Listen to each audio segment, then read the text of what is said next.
Good afternoon, everyone. I believe everyone's getting let in from the waiting room at this moment. I see a number of attendees joining the webinar at this moment. We're going to give it a couple minutes here just for folks to go ahead and figure out some of the technical bits and pieces here. We know Zoom had a big nationwide outage yesterday, which instilled some fear in our team, but we do believe everything is now back and working, which is pretty exciting. In today's webinar, you'll notice that you are muted by default in the session. However, we really encourage you to use the chat, not only to ask questions, but also to kind of give us comments and reactions as we go along in the session. We will cover all questions towards the end of the webinar, just so we can keep our run-up show on track, but we're really excited. Again, for those just joining, we're going to give it one more minute for folks to go ahead and get signed on to the webinar today. While we're waiting, it's a little cheesy, but I always enjoy seeing where people are dialing in from. We, of course, are based out of Detroit, Michigan, but with the power of the internet in 2025, our reach is not only national, but global at this point. Would folks go ahead and take a moment to go ahead and put in the chat of where they're dialing in from today? I'm hoping someone's from Cleveland, because then we can do Hello Cleveland. Which you're of a certain age, that's funny. But if you're younger than me, it's not. But those of you who know. Excellent. And then, Eve from my team, as well as Fadi from my team, is helping us on the technical end. Eve and Fadi, just as a heads up, Tom and I can't see the webinar chat. I see a hand raised from a William, but I don't see any messages coming in from the chat.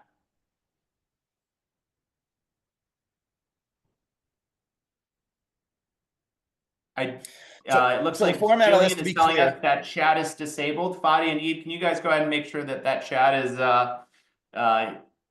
is turned on for us? John Chambers did go ahead and put in the question and answer that he is from Iowa. I appreciate that, John. I did a little road trip through there not too long ago. We're going to have you guys open up the chat for us, Eve. It looks like it's turned on at this point. Can you guys, our participants, go ahead and confirm that you see that it's turned on?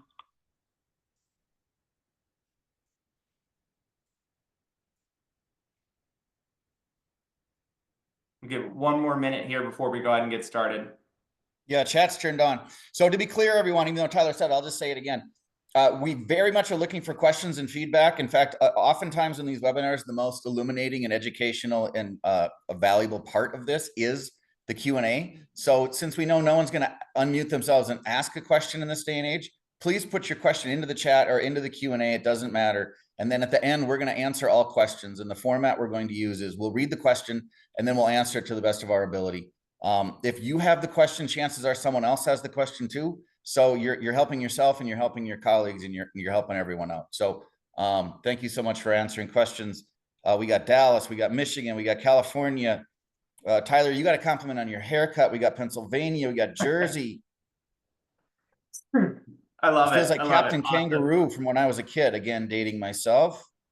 Mark, I just did a lot of skiing in Salt Lake. I appreciate that. Ann Arbor, William, you're local. I went to Michigan, so I appreciate that. Tom, you got a Minneapolis one, which is good. Oh, yeah, Dirk, I'm sitting down in Northfield, so yeah. Awesome.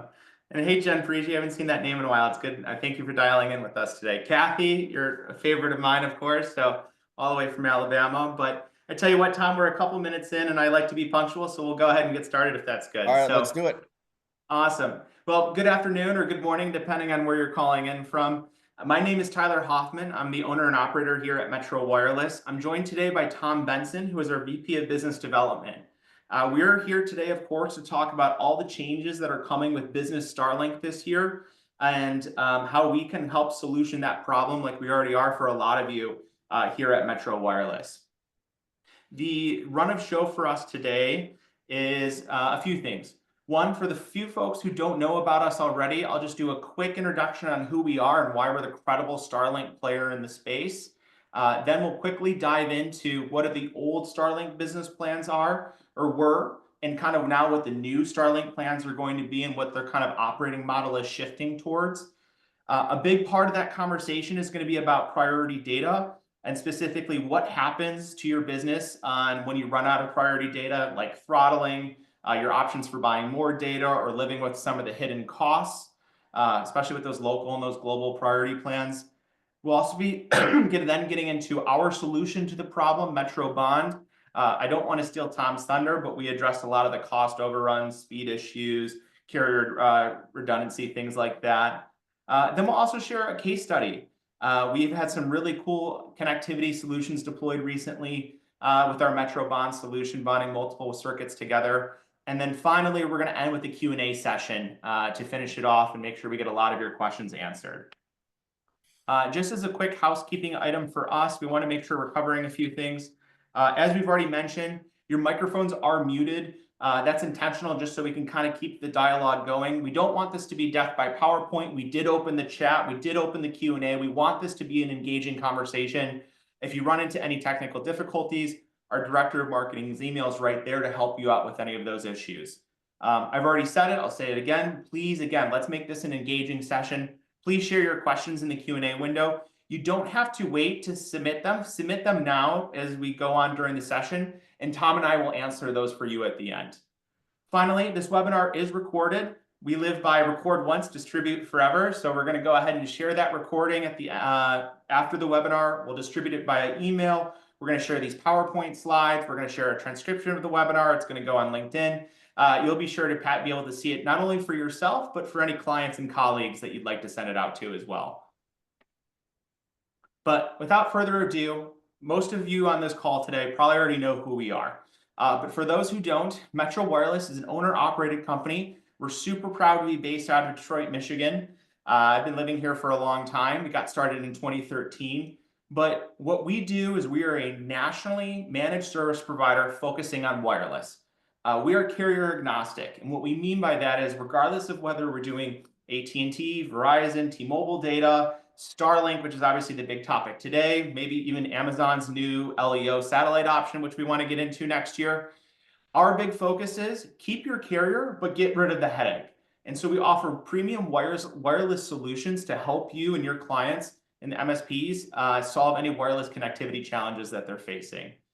We offer a 24/7 client knock that's based here in Detroit. I like to tell folks, please excuse the Michigan accent when you call in because our whole team is based here. And I won't, go line by line here about just because I'm Midwest modest and I don't want to brag too much, but we're very fortunate to boast cool things like a 9.5 out of 10 on our CSAT scores. Typically, it takes less than 30 seconds to reach a live technician at our knock side. Great Google reviews, and our average client typically stays with us for at least 5 years. So we've been very lucky to build a good reputation on that. That's enough about us. Why are we the credible experts on Starlink?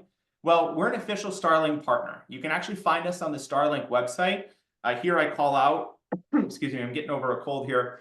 You can see our name listed on the Starlink webpage.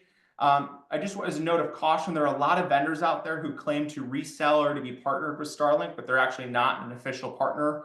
I'm not saying that you have to use Metro Wireless as your Starlink provider, but please do your diligence when you're evaluating options for getting Starlink services.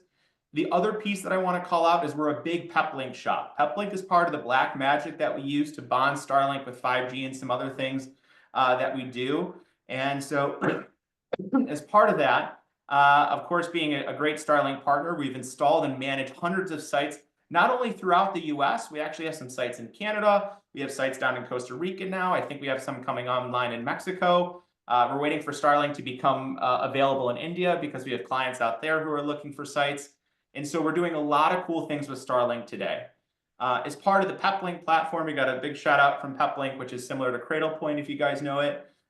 Some of the cool things that we can do via the PepLink platform with Starlink is offer you one or multiple public static IPs. We can bond multiple wireless circuits together, which Tom will get into in a bit. We can do active-active SD-WAN, failover, out-of-band management, things like that. So via the PepLink platform, that's really where our secret sauce comes together, and we're very proud of that. Now, let's dive right into it. We're assuming today that our audience has a pretty good sense of not only what Starlink is, they may or may not be using Starlink for business today. We're going to consider any Starlink consumer or residential plans out of scope. The reason for that is Metro Wireless is a commercial-only provider. We don't do any residential services, and any businesses that elect to use the residential Starlink offering for their business or currently are operating outside the terms of service of Starlink, we're not the nanny state, we're not the police, but it's just out of scope for the conversation today. We're only focusing on Starlink's priority data plans. With that in mind, I'm going to give you a breakdown of the old plans as well as what's happening with the new plans. So today, if you had signed up, say, through us or another provider in Starlink in the past, Starlink typically offered two types of priority data plans. And again, I'm just focusing on the US market today. There were the fixed site and the mobility plans. Fixed site being it was just at one location, mobility meaning you could drive around with it, maybe like on an RV or a mobile command center. And a user or a customer would purchase a priority data plan package, for example, 40 gigs per month, a terabyte per month, 5 terabytes per month. And that guaranteed you the fast lane on the highway experience. I consider this the toll road kind of experience is what I would like to tell our clients and users. But the key part is, in the old days, upon exhausting that priority data, you would then be moved to something called standard data. And what standard data was is that Starlink typically was as fast and had as low of latency as your priority data plans, but during times of network congestion, you could be subject to slowdowns in your network speeds. It didn't happen all the time, but it could happen. Most users, frankly, didn't notice, and they just kind of utilized the standard data until the end of their billing cycle when the priority data renewed over to the next cycle. That's all changing, and there's lots of thoughts behind why that's changing with Starlink. We at Metro Wireless take the perspective that the network is getting more congested. There's a ton of demand, and despite how many more satellites that Elon's putting up into space, the user demand is simply outstripping the capacity of the network. So what's happening under the new plans? So it's the same concept. You can still buy priority data pools, 50 gig, 500 gig, terabyte, 5 terabytes, whatever kind of bucket size that you find appropriate for your needs. But the problem is, once you exhaust your priority data, your standard data is now going to be hard throttled down to 1 megabit per second downloads and 0.5 megabits per second uploads for the rest of your billing cycle. Now, if you're just running like a simple POS transaction or an ATM machine or something like that, that might be sufficient. But Tom and I and the Metro Wireless team take the perspective that that's just not going to work for most commercial customers, right? And so this is essentially kind of a hard cap on the data usage that Starlink is enforcing on their customers. And unfortunately, even if you had purchased Starlink data either from Metro Wireless or any provider in the marketplace, no one is grandfathered into the old model. So in order to stay on the toll road experience, you have to buy more data. There's some other options that Tom is about to get into. But what we're seeing is that for high usage customers who are using 5 to 6 terabytes a month and weren't paying for those priority data plans, they're facing cost increases of 2 to 5 times. So it's a pretty serious problem that a lot of folks are going to be facing. The effective date is actually today, April 17th. So a lot of customers, even if they may or are not aware yet, they're going to be seeing on their bills pretty shortly or getting communications of what's going to be happening there on that piece. So to be clear, Tyler, if you signed with a provider, let's just pick one arbitrarily, Mettel, Granite, Epic, whatever, and you have a 3-year term, are you grandfathered in such that you don't have to worry about this, or is this going to affect you too? This is going to affect you too, regardless if you're buying, say, through like a Mettel or Granite or direct from Starlink. Everyone, no matter what kind of contract you're on, is facing this situation. Understand. Yeah, it's a pretty big deal. The other thing too I want to call out is Starlink is also adding another fee. It's called the terminal access fee. I'm looking at my notes here just to make sure I have it right. So the terminal access fee is a new fee that Starlink is charging for every single dish that is placed in service today. That fee ranges depending on whether you're on like a local US-based plan. I'm seeing about $40 a month for that plan. And if it's a global plan, you're typically paying about $150 a month just for the ability to have that dish connect to the network. So again, two different types of fees now. One for the priority data pools, as well as just a terminal access fee to have that dish attached to the network.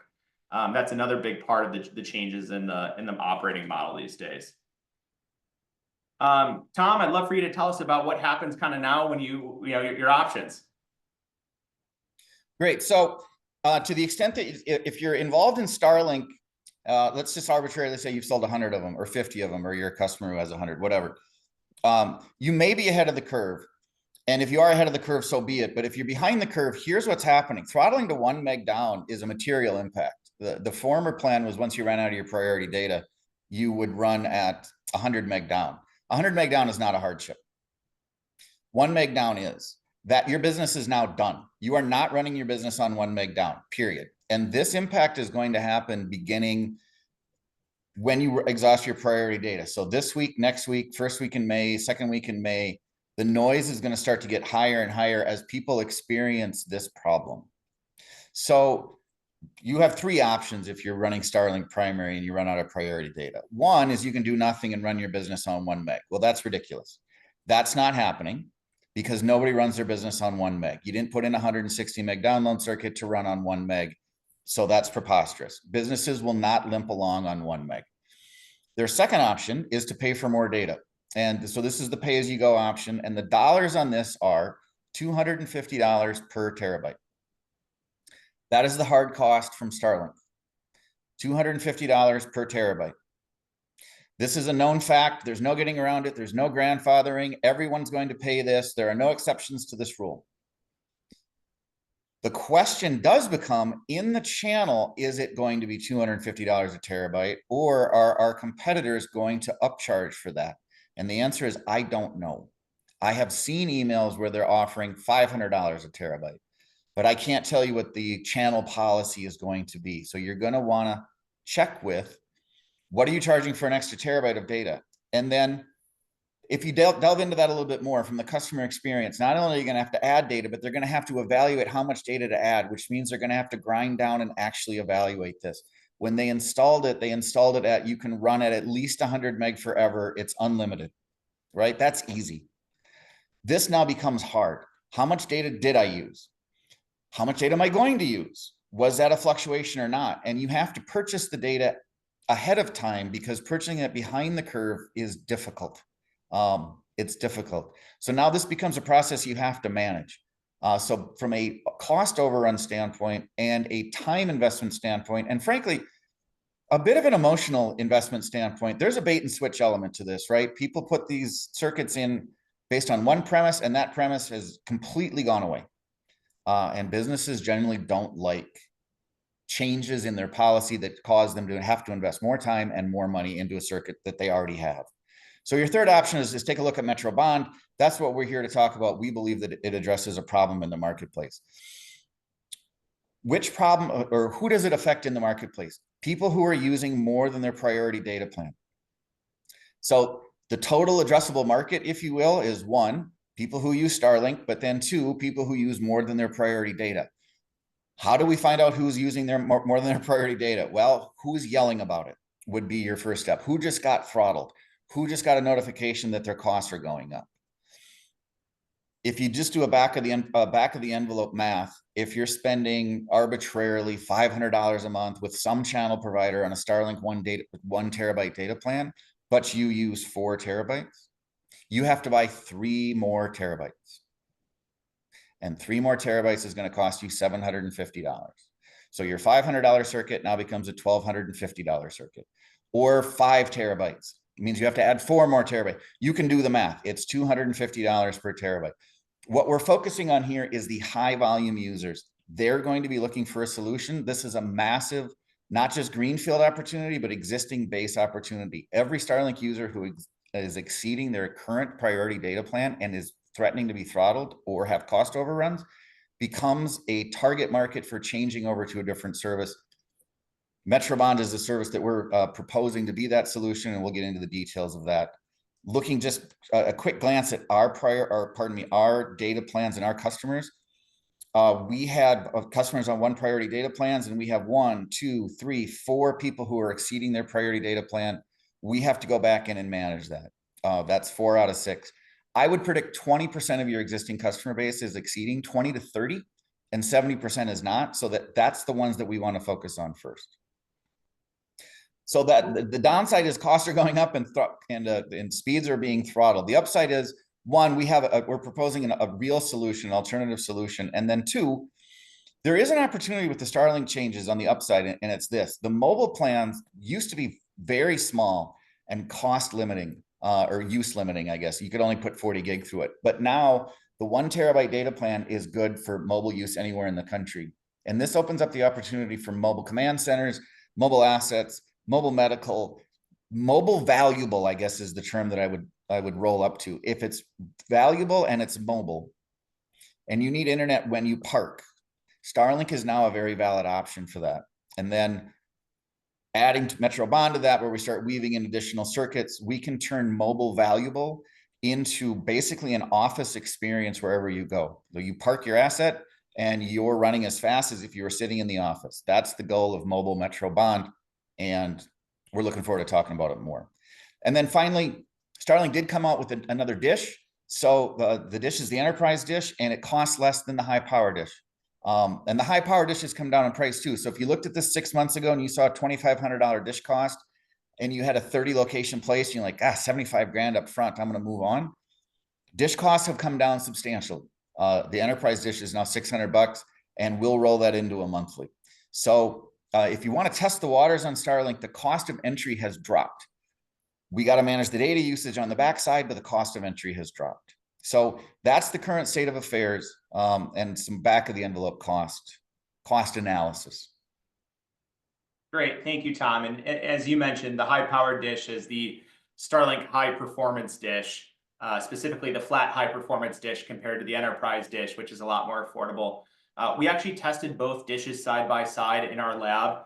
The performance results were actually very similar from download speeds, upload speeds, and latency. So we expect most clients to move over to that enterprise dish. And real quick, just in case you didn't see it on the right-hand side, to Tom's point, we took a data sample. Thank you to our NOC team and Alex for putting this data together. These are some of our data whale users, right? You can see that even if they're buying 1 terabyte of priority data, there's a ton of usage going above and beyond. So if you're potentially having a problem, you really want to start looking at your data usage patterns now over the last few months to see how big of an issue this is going to be. Even our clients in the bottom 2 rows, for example, who elect for the smaller, kind of more backup plans, they're exhausting their priority data buckets, right? And so they're at risk for cost overruns. Now, of course, we don't just keep this data to ourselves. We've already had conversations with these clients, or they could be Metro Bond clients already. But we want to paint the picture that you got to act quickly. This is a real problem. So Tom, tell us about the solution. I know we've kind of teased it a bit, but I want you to give us the full story on it. Yeah, so Metro Bond is what we're using here is Peplink Speed Fusion technology, and what we're doing is we're introducing a 5G circuit or multiple 5G circuits to the Starlink solution in order to really deliver a number of attributes. If I back up and just look at this sort of globally, we're a wireless managed service provider. We operate a fixed wireless network in Detroit. So if you're in Detroit, that's relevant. If you're outside of Michigan, it's really not. But we deliver wireless from rooftops, we deliver wireless through 5G, and we deliver wireless through Starlink. From where we sit, we deliver wireless solutions by doing an objective analysis of what makes the most sense. And Starlink is very valid, but there's other wireless networks out there. And so if you look at the 5G network and the Starlink network as sort of an ingredient list of how are we going to bake our solution based on what's available to the end user, that's the basis of Metro Bond, along with Peplink Speed Fusion technology, which is a bonding technology that takes multiple circuits and turns them into one usable circuit. So I say this relatively frequently when I talk to people. When we bond, we're 100% relying on Peplink Speed Fusion. It's not our technology. It's not our code. It's not. We didn't invent this. Our big brother is Peplink, and they've been doing this for at least 6 years. I remember when they were labbing this up in 2018. So it's well-proven technology. It's used worldwide. If you type Peplink Speed Fusion into the Google machine, you will get 10,000 results, and you'll see that this is well-established technology. So what we're doing with Metro Bond is this. We're taking the Starlink dish, and then at a minimum, we're adding 1 5G circuit to it. How do we add the 5G circuit? We deploy a Peplink modem, which is part of our solution anyway, which is sort of the secret sauce of our solution, and then we turn on an unlimited 5G data SIM. Then we bond the Starlink and the 5G data SIM together. And then we dynamically allocate how much Starlink data we're using throughout the month to sit within your data plan. So if you have a 1 terabyte data plan, we make sure that that data is allocated properly such that you don't go out throughout it lasts through the end of the month. It may be that we're using 60% Starlink, 50% Starlink, 45% Starlink. We have to do the math, but that's our job behind the scenes. And there's the settings within PepLink are robust enough to make that happen. The next question comes, well, would I lose performance? No, actually you would gain performance. We've added an entire one more circuit to this, a 5G circuit, which across the country is running 100, 150, 200 meg down. So your performance goes up. Now, instead of just having one Starlink circuit on the download, you have a Starlink and a 5G circuit bonded together on the download, which roughly doubles the speed. That's the shorthand for, that's shorthand. There's some math behind it, but think twice as fast. Or if we bond 3 circuits, 3 times as fast, or 4 circuits, 4 times as fast, et cetera, et cetera. Another hidden attribute to this is on the upload, it's actually more than 2x speed increase, because Starlink upload is okay, but it really nets out to about 15, 16 meg up. Starlink is heavily tuned for download, whereas the 5G channels, a lot of them are hitting 40, 50 upload these days. There's been significant improvements in that. And so if we can take an upload speed of 15 and turn it into an upload speed of 50, 55, that's a 4x gain. And stating the obvious, every Zoom call, every Teams call, including the one we're on right now, is dependent on upload. So we're seeing more and more and more. In fact, even in the case study, we'll talk about that. But I'm getting requests all over the country of, I got to get 50 meg upload. I got to get 100 meg upload. There is no wireless provider who can get you consistently and guarantee 50 to 100 meg upload off of a single circuit. You have to bond it. So those are the attributes of Metro Bond. Both circuits at the same time, bonded together. You're connected to 2 networks at the same time. It's not a load balancing circuit. It's a bonded circuit, and you get both sides on the download. Very nice. And Tom, can you, use this? It's a very simple network diagram, but I know you and I like to use this to kind of paint what an average deployment looks like. Yeah. So there's flavors here, right? This happens to be a 4 bonded solution, or what we would call Metro Bond X4. This particular network diagram is 1 Starlink and 3 5G modems, 3 separate 5G modems connected to 3 separate towers, pulling down 3 separate data streams. Each one is bonded together at the PepLink head end. And so you're going to have a PepLink router, a Starlink dish, and then a PepLink controller router. And that bonds all 4 circuits together on both the download and the upload. The second attribute to this is it's not just bonded, it's also delivering CISO qualified static IP. I say CISO, Chief Information Security Officer, where we have a number of clients who are coming to us and say, we need static IPs, not persistent IPs, static IPs. And we need a range of static IPs. So subnet, mask, gateway, public static IP. We can deliver 1, 5, or 13 through the Metro Bond solution. And the information security officers and the bank security officers are signing off on this. So to answer your questions about, can I do security? Can I offer static IP? Can I offer a range of static IPs? Yes, you can on this solution. So now you're getting quad download and quad upload. If you wanted to, you could make AT&T, Verizon, T-Mobile, Starlink. Now you're connected to 4 separate networks. So not only delivering upgraded performance, but you have delivered quad carrier diversity. There are companies who absolutely value that in and of itself. So you have network diversity, you have route diversity, and you have a circuit fast enough to deliver your cloud applications, even in the event that all of your terrestrial circuits are cut or flooded. So this product has any number of reasons for people to evaluate it and perhaps purchase it. Yes, it's a cost containment effort, and there's nothing wrong with that. But it's also a risk management tool for your cloud applications. And it's a circuit you can use every day, so you make the internet go faster. So it's a triple win in the channel and for the end user. And that's why, we're really excited about this. The timing is perfect for it. Yeah, and we're certainly getting the momentum behind it. We really appreciate, I'm seeing all the Q&A questions coming in. Thank you. Please continue sending those in. We'll definitely get to those at the end. But Tom, I don't know if you can see these, but the quality of the questions are really high. So I'm Yeah, no, excited these I about it. can't wait to get to the Q&A. But in fact, I want to jump over I there know now. But it's looking good. I want to touch on real quick. There's a lot of cool things that we can do inside the Peplink portal. It's a cloud portal that everyone gets access to when they sign up with Metro Wireless, whether you're an MSP, an end user, whether you want your MSP or your partner, your trusted advisor to use this.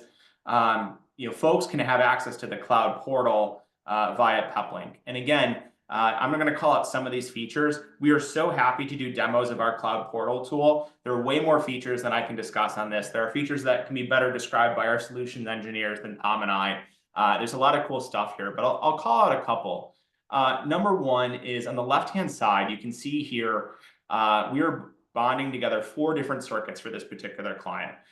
Priority 1 is a Starlink circuit. Now, what's interesting about the Starlink circuit here, you can see it's in red. There's currently an outage because that dish is obstructed. Yes, we have that level of visibility into all of our Starlink deployments. Again, other providers like Mettel and Granite are not doing this. Starlink directly is not doing this, but it's really cool. In this case, maybe a bird landed on the dish. Maybe there's a lot of snow on the dish that hasn't been melted by the snow melt feature yet. But in priority 2 for this deployment, we have a Verizon SIM. It's on standby currently. It's an LTE SIM with good signal quality. And in priority 3, you see both CenturyLink. That's probably a coax or a fiber circuit if I know it. And then also an AT&T FirstNet circuit. That's also, I believe this is a government customer, so they have the FirstNet access on an LTE SIM. What's really cool about this screenshot is not only are we displaying that we can bond multiple circuits, and by the way, you don't have to get all of your circuits from Metro Wireless. We did not sell this client the CenturyLink circuit, but if you want to connect it into our SD-WAN and Peplink solution, we're happy to do that and help you with that.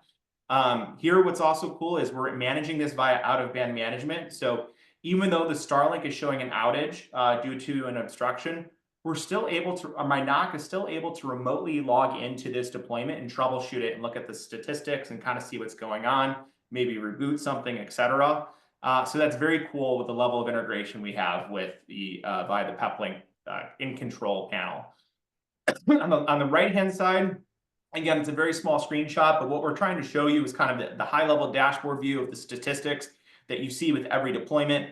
You have uptime data, GPS data, what ports are plugged into the Ethernet handoffs, the current status of all the different circuits. If it's a wireless circuit, you can see what band of LTE and flavor of LTE and 5G it's connected to, CPU usage, temperature, kind of all the statistics that you want.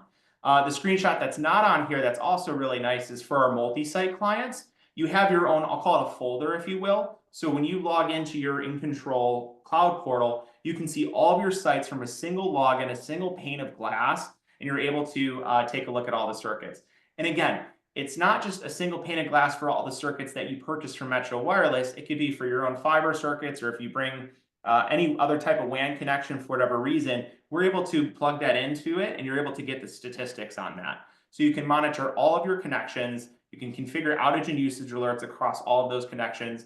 It's a very cool way to set it up. And again, this is something that Starlink directly is not doing, and a lot of other providers just simply do not have the capability to do.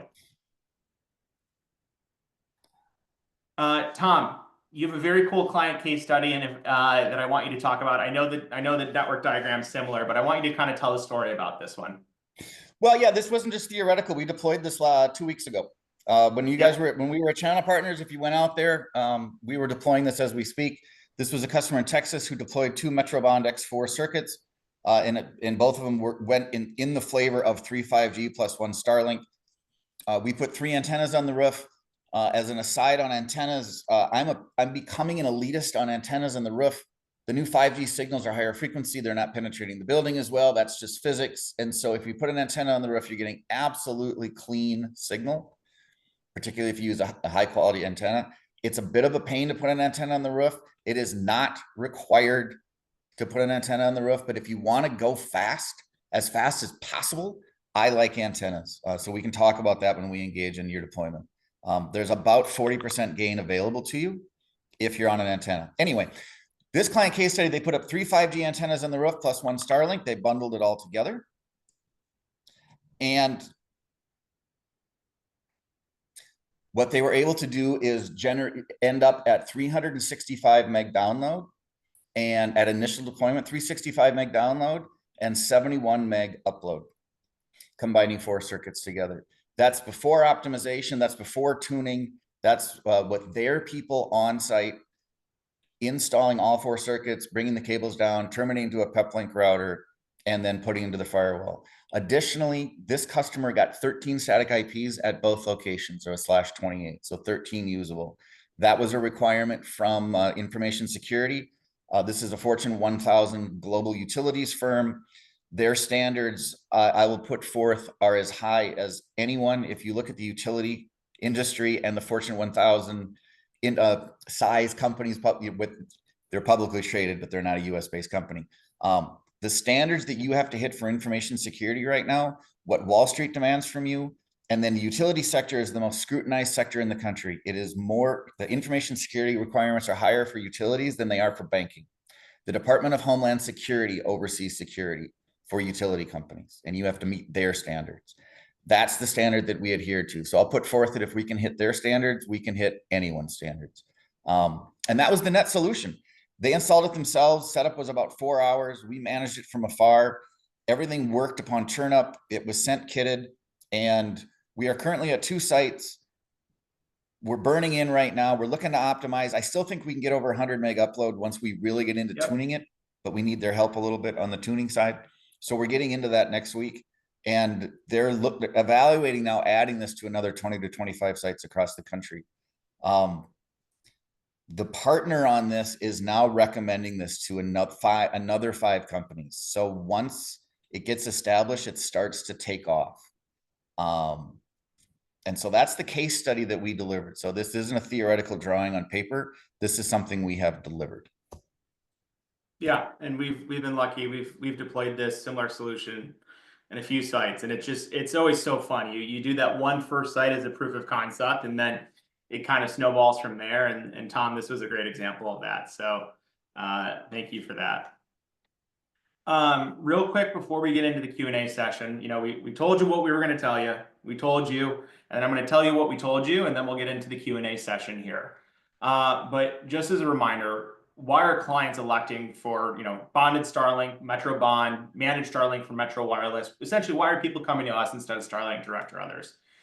A very common capability simply is the static IPs, right? Whether you need 1, 5, 13, or more, we have the capability to deliver a number of static IPs, regardless of how many WAN and connections we're bonding, whether it's AT&T, Verizon, Starlink, CenturyLink, et cetera. We have the capability to do that. Not only that, but as you saw earlier, we're very lucky to have very good support. Starlink only offers web chat and portal-based and email support. There's really no true good phone number to call into. Whereas with us, you get that 24/7, 365 knock based here in Detroit, and we average less than 30 seconds to reach a live technician. What's also cool is we have access to Starlink's direct level 2 engineers because of our relationship with Starlink. I forgot to mention this earlier, but that's really helpful for us because if we haven't had the issue often, but for any challenging support situations, it's always good to have a direct Starlink person to speak to.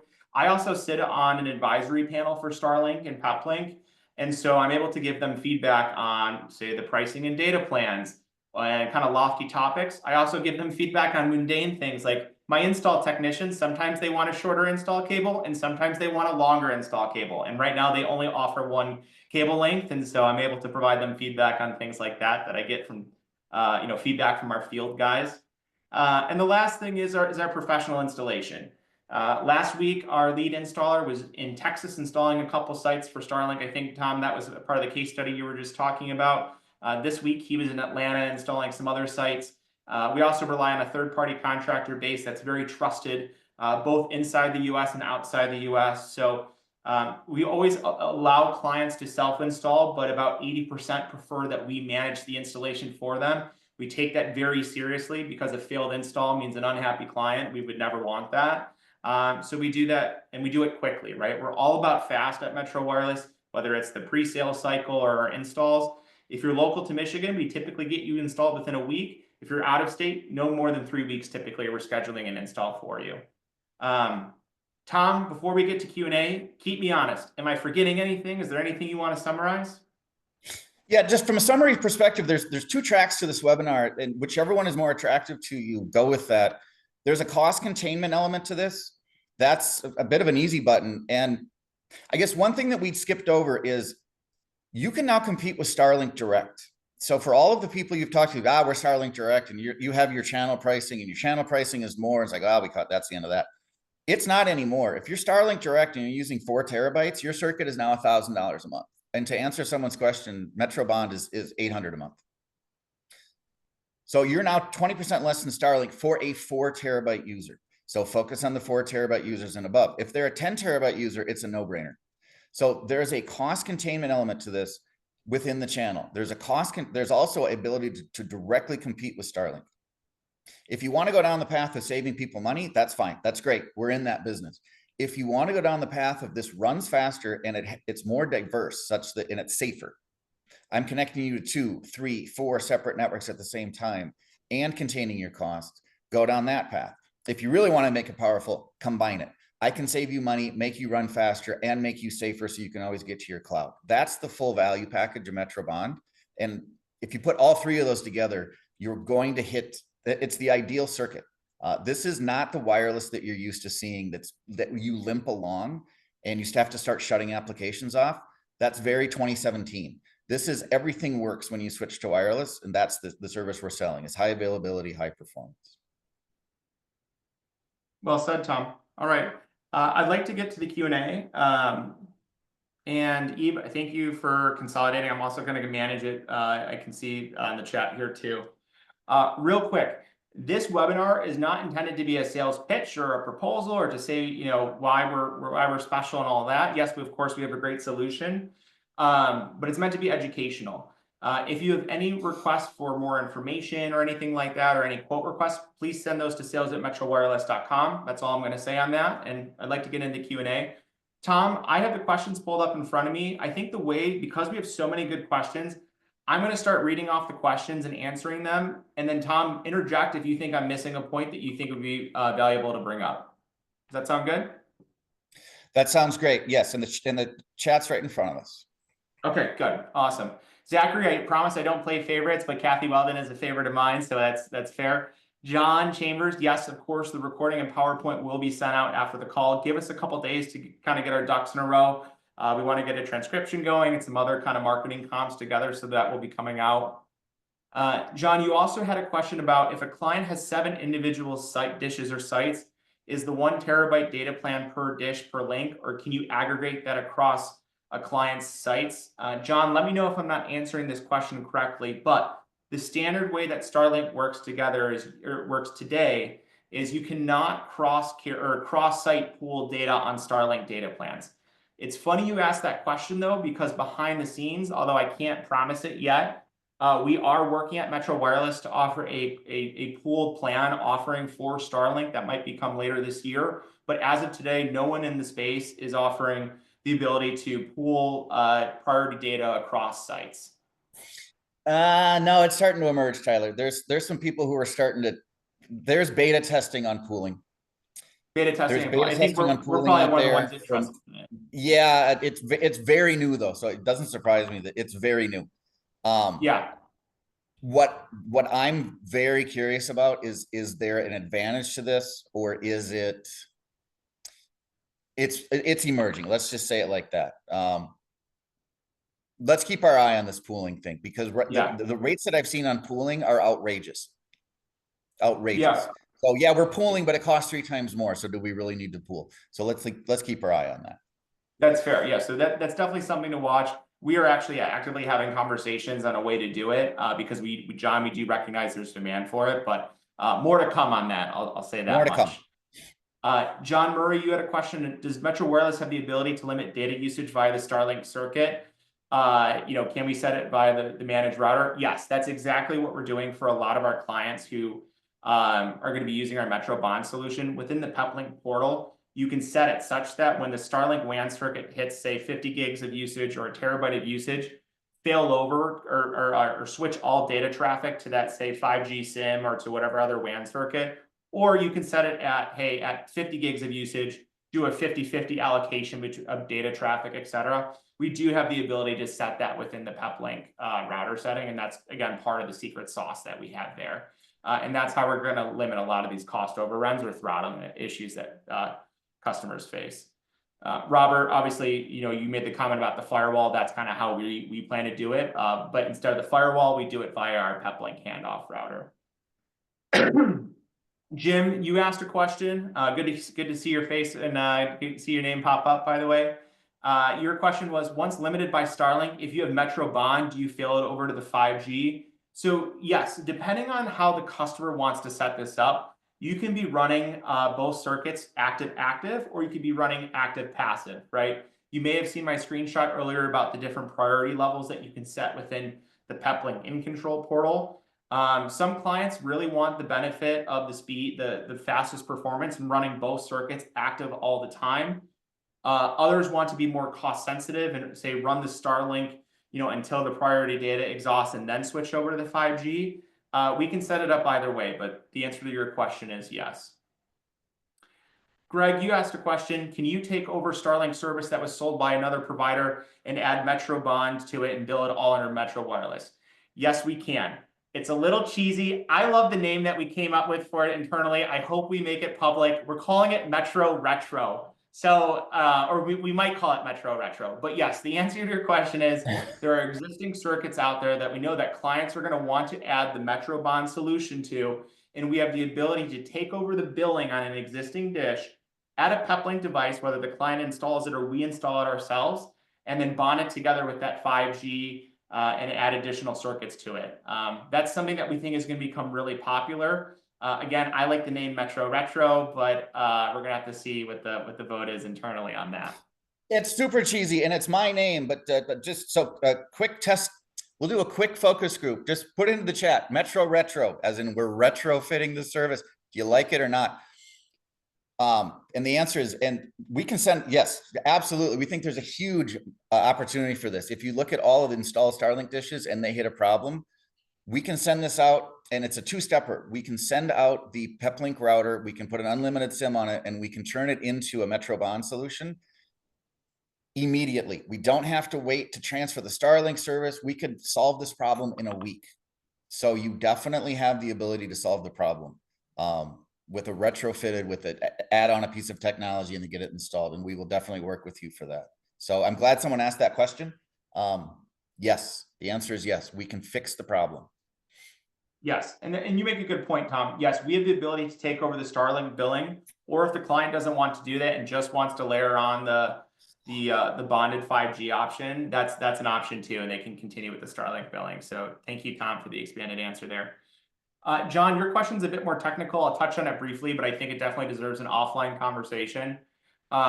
Yes, we do have latency and performance data for clients who, when they're bonding circuits, we do get that there's some latency sensitive clients and deployments out there in the space when they're bonding circuits together. I know I'm very well aware of the one that you're referring to on bonding it with the latency there and the load balancing. What my concise answer to this is, there's a lot of testing and optimization that we need to do with every site. We know that yours was a rush delivery, of course, over a Thanksgiving week to get it live ASAP due to a fiber issue. But there's lots of options that we have to evaluate, to test, to optimize, et cetera. And it's always worth taking time with the client, not just upon the first day of install, but say a week or two later, to see what settings we can optimize. How do we route the traffic? Is bonding making the most sense for this client? Is load balancing making the most sense? Does everything need to be routed through a static IP, or can we route some traffic through DHCP? There's a lot of options that frankly go beyond my technical capability. So I'd like to continue that offline if that's all right with you. Keith Tuttle, can you establish VPNs across Metro Bond? Jim answered on that. Yes, Jim has a deployment where we're doing that today for him already. We can do site-to-site VPNs too. That's a very common use case for credit union clients of ours. So we can kind of do those types of things. We can do the VLAN tagging, the QNQ routing, all sorts of that type of things we can do. Again, not just with Starlink or 5G or LTE, but with our fixed wireless product, with fiber, with coax, et cetera. Yes, we can set up all those site-to-site VPNs. both in the star kind of style as well as the hub and spoke model there too. Robert Glenn asks a question: is Metro Bond a single SIM for all carriers? This depends. We're typically, in most cases, deploying a carrier-specific SIM for each deployment. And as part of our standard operating model, because we're, again, the premium wireless carrier and we are carrier agnostic, we're always deploying 2 SIM cards. We run a site study for every service address that you send us. And let's say you're in Plano, Texas. If the best predicted carrier in Plano, Texas is AT&T, we'll put that in SIM slots A. And if the second best predicted carrier is T-Mobile, we'll put that in SIM slot B. All the Peplink routers have at least 2 SIM slots. And so we will then test which carrier is performing best for each deployment. We also have a SIM that's a carrier neutral SIM that can lock on to or any of the 3 carriers and test and use which of the carriers is best. Not only can it rotate and select whatever it thinks is the best carrier, but we can also lock that SIM to a particular carrier. Peplink in the carrier neutral SIM is very smart. However, it's not always the smartest. And so we have the ability to lock that SIM to a specific carrier if and when we need to. So that's a really cool solution we have there. Nathan asks a question: is if you're using a static IP, are you limiting the bonding solution bandwidth to only one of the carriers? No, that is certainly not the case. The real key benefit to Metro Bond and the solution here is that we are able to bond those connections and aggregate the speeds, both the download and the upload, and pushing all of that traffic through that static IP block. It's not just taking the benefit of one of those WAN connections. It's really stacking all those connections together and pushing them through that true public static IP block. That's something that's Nathan, I'm glad you asked that.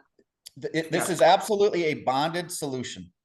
You're using all of them at the same time. And I understand why you're asking the question, is why I keep hammering on this. There's a lot of people out there running around with, we'll rotate carriers.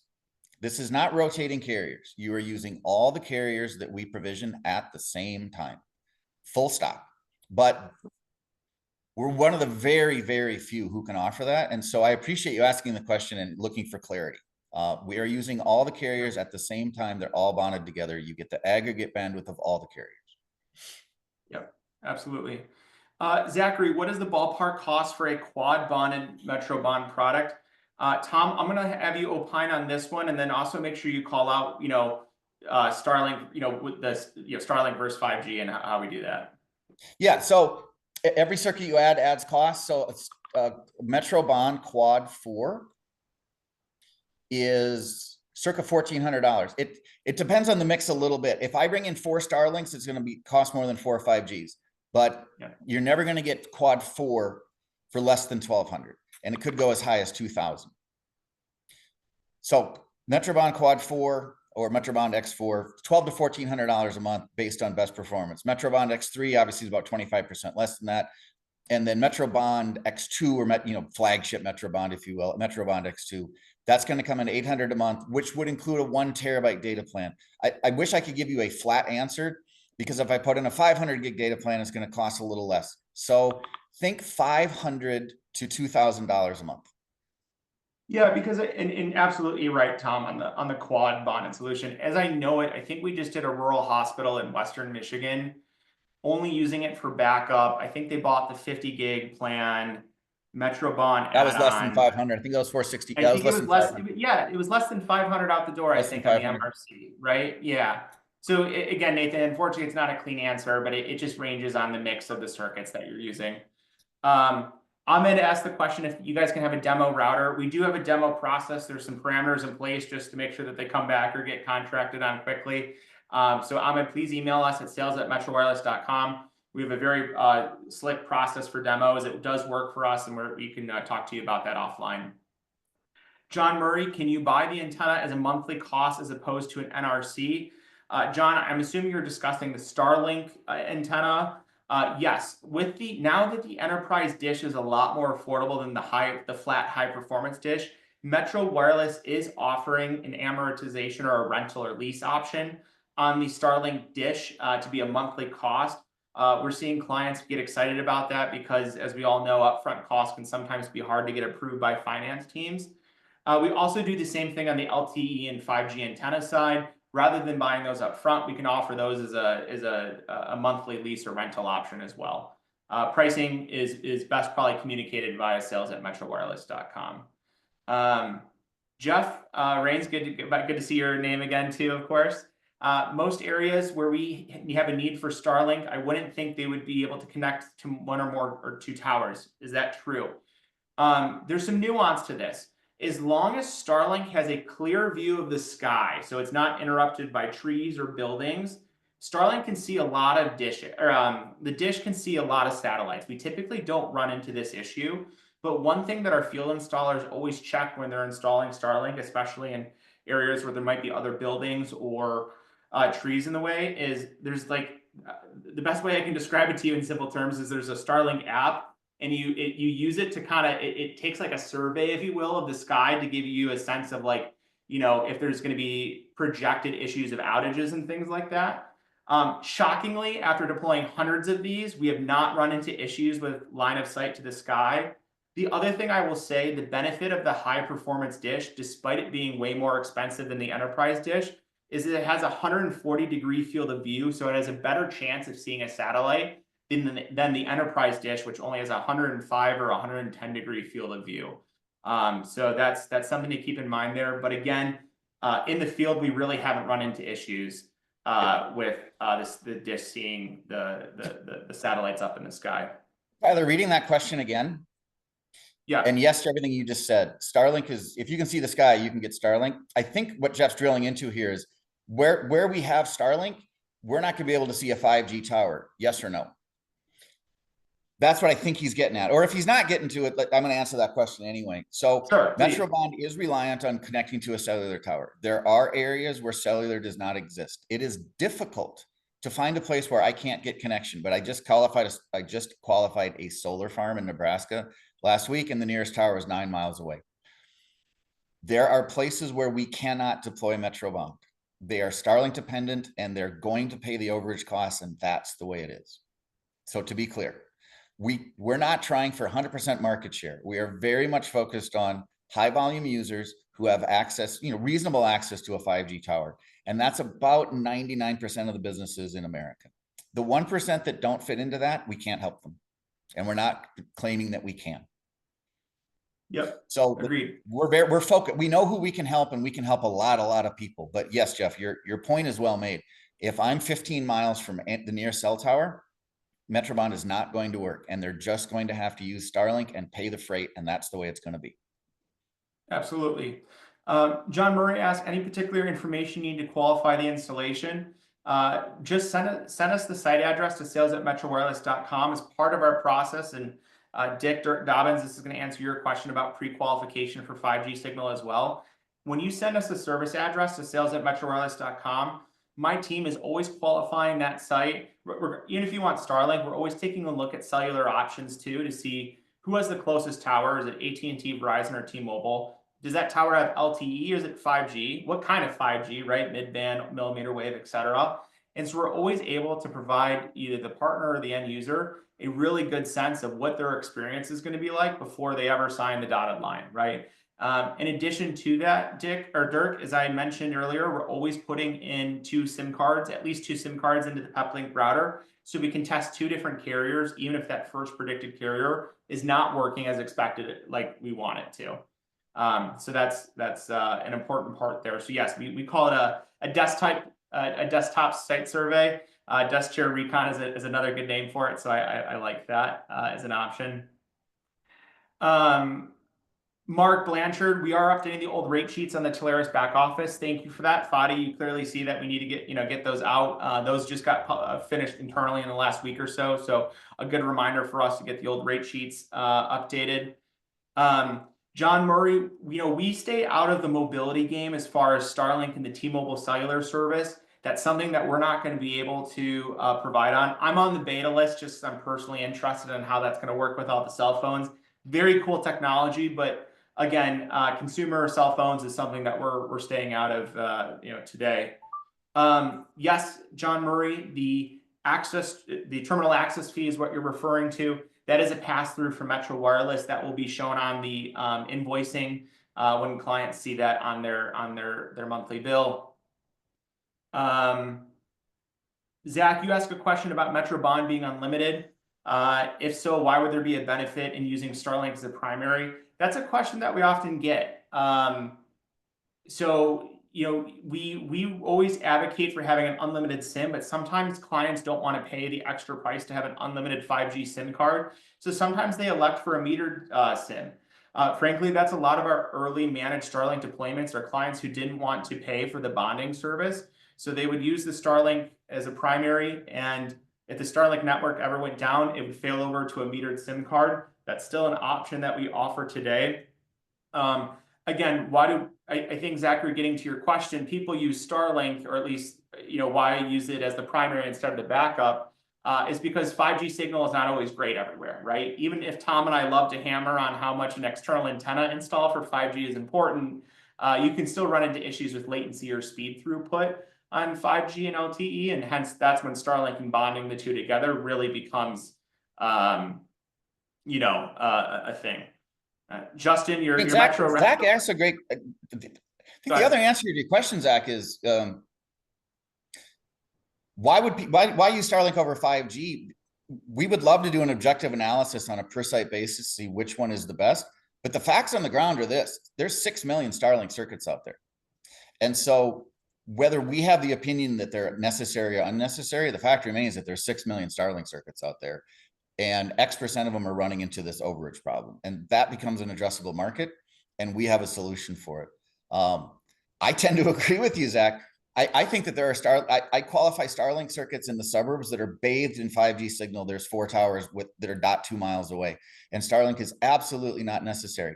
But customers want what they want, and now they end up with a problem. And so, if I was qualifying a greenfield opportunity, I would recommend, I would show all the available options and say, these are your options. Which way would you like to go? And on top of that, subjectively, there are people who are adding Starlink because it's the latest cool toy, and so be it. We're not here to say no to you, but it came with a certain value package, and that value package changed significantly. And so now what do we do? And that's the situation we're sitting in right now. Yeah, well said, Tom. I'm continually surprised by how many inquiries we get for Starlink, and we go back to the client because we do that desktop site survey and say, hey, you have a really good 5G tower a quarter mile away. Of course, we're happy to sell you Starlink, but you might more cost effectively and find a better solution via 5G. So we're always taking a look at those options to see what the best is for the client. We got some feedback on the Metro Retro. I'm seeing some mixed answers. I get some thumbs ups, maybe some mixed answers. It's a little cheesy, but people like it. Maybe Metro Repo. Andrew Jennings asked about a question about Wi-Fi as a WAN, which is a pretty cool technology. Wi-Fi as a WAN is something that we do offer via the PepLink portal or the PepLink platform. We have a yacht deployment that uses this. It's very common in marina styles. So what can happen with our PepLink deployments is, let's say a boat or a yacht is inside a marina. That PepLink device, it can pick up via the outdoor antenna. It can pick up local Wi-Fi signals. And as long as we know the Wi-Fi password, we can treat that Wi-Fi network as one of the WAN connections that we bond to the boat's Starlink or 5G signal and offer that as part of the bonding solution. So we do that over here in the Detroit River for a yacht owner. He really likes that setup because when he's in the marina, the Wi-Fi as a WAN serves as his primary connection when he's in the marina. And then when he leaves the marina, he has the 5G and the T-Mobile the Starlink and the T-Mobile 5G, bonded together for his connectivity. Our last question here, and I know we're over time, but I really appreciate all the questions. John Murray asks, if a customer purchased the flat high performance antenna, what happens if the antenna is broken? Does the customer have to buy a new one? How is it different if they rent it? My understanding, John, is the Starlink's standard warranty on the flat high performance antenna or the enterprise dish is both, it's either 1 year or 2 years. And I believe it covers kind of standard defects in workmanship, and we kind of extend that same warranty to that end user. I don't believe it covers hail damage or kind of other accidental damage in that sense. However, the benefit of choosing the amortization option or the monthly lease option is if the dish break, if a customer leases the dish or rents the enterprise dish from us, we're offering the benefit or the protection, if you will, is if the dish breaks while it's in service, we'll replace that enterprise dish free of charge. So we expect the take rate on that to be pretty high from a lot of clients, just because it gives them the protection in case the dish breaks. I'm seeing a couple more questions here. Sorry, I missed it in a different section. Dirk, I did that twice now. Dirk Dobbins asked, does Metro manage the on-site equipment, cabling, roof, dish install with W2 or local subs? Dirk, we have 3 install options. You can either self-install, you can have professional install done by our W2 guys. That was my lead construction manager who was just in Texas last week, in Atlanta this week. It's more expensive, but I'm shocked 80% of my clients elect for our own W2 guys to do it. Or we do have the option, and some clients, just from a cost perspective, because it's about half the cost, do have the option where we hire a local sub. We have a very special process where we only hire qualified people with experience in the space. They have a very strict SOW and SOP on how to install the service. There's checks with our NOC team and during testing and turn up along the way. So yes, we can manage it, all 3 ways. It just depends on budget and your appetite, you and your client's appetite. Dirk, you also asked another question about, do you have any customer facing collateral that could be shared for prospecting? Any estimated cost of the Starlink and 5G on the bondage showing ROI or cost savings, as well as business risk mitigation? The answer is yes, yes, and yes. So not only do I have a case study that we're going to distribute as after this webinar and kind of the follow-up communications, we have a lot of great blog content that's getting a lot of hits that we're going to send. The cost savings is a big piece on this, right? And so we're going to share those details with you. That's also to say, Dirk, we're always happy to co-brand anything with you. If you have clients of yours that you want to partner up with and co-brand marketing collateral, we have the capability to do that with you, and we're always happy to do that with partners and trusted advisors. That's a request that we certainly get quite a lot. Before we close out the session, I know we're about 7 minutes over time. I want to let anyone ask any other questions before we close out here. Or Tom, or is there anything else that you think that we're forgetting that we should be sharing? You're on mute, Tom.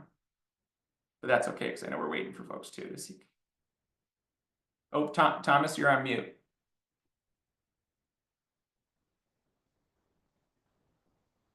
Tom is still on mute. I'm not seeing any other questions coming in, but I appreciate it, everyone. There is one question, Ms. Tyler. There is a question from Keith Tuttle. Which Yeah, was sorry, the I question? muted myself. I muted myself because something was going on. The question was about managed Wi-Fi. Can we offer managed Wi-Fi on site? Yes. And then what flavor exists on that? The simple solution for, let's say, construction Wi-Fi is to put 2 high-power Wi-Fi dishes on the roof of the construction trailer and blast it in every direction as far as we can. That's simple. Mesh Wi-Fi solutions on a construction site or mesh Wi-Fi solutions at any site is more complicated. And yes, we offer that too. That it's a topic for a separate webinar. I'm stoked you asked that question, because we have solutions for it ranging from simple and not that expensive to complicated and frankly somewhat expensive. But we're deploying this for marinas. We've deployed managed Wi-Fi solutions all over the place. So separate topic. The answer is yes. We'd love to talk to you about it. Yep. DAS too. We do a lot of DAS for cellular boosting, private cellular, things like that. That's a big part of it. John, we haven't gotten any tariff impact information yet, either on the Peplink side or on the Starlink side. It's a topic that's very near and dear to my heart from a cash flow perspective, so I'm watching it very closely. I'm in very close touch with my distributors to the point of being pestering to them to see what's going to happen. Once we know, we will of course communicate that information and update our pricing and all of that. Fadi, did I hear? Did we answer all the questions? Yes, Tom answered it, the last one. Okay, thank you. I missed one. Well, great. Look, everyone, I so appreciate the time. This is a very good session. I really appreciate the engagement. Hopefully you found this is valuable for yourselves and educating yourself, not only on the changes that are coming with Starlink, but and how we can help with the solution. Again, it's not to say that you have to use Metro Wireless as your provider of choice. However, we just want you to be informed with all the right options and what's going to be happening here on the Starlink side. So thank you again so much for the engagement. Please keep an eye out for our marketing emails. Please give us feedback on all the marketing content we're putting out this year, right? My mother says I'm rejection sensitive, so try not to unsubscribe if you wouldn't mind, but please do give us feedback on how we can do better. If there are webinar topics that you want to see, if there's marketing collateral, blog posts, case studies, things like that, however we can help you win, we want to partner up with you. So thank you so much. Thanks, everyone. Great questions. Great jumping off point. Looking forward to seeing you in the market. Bye for now.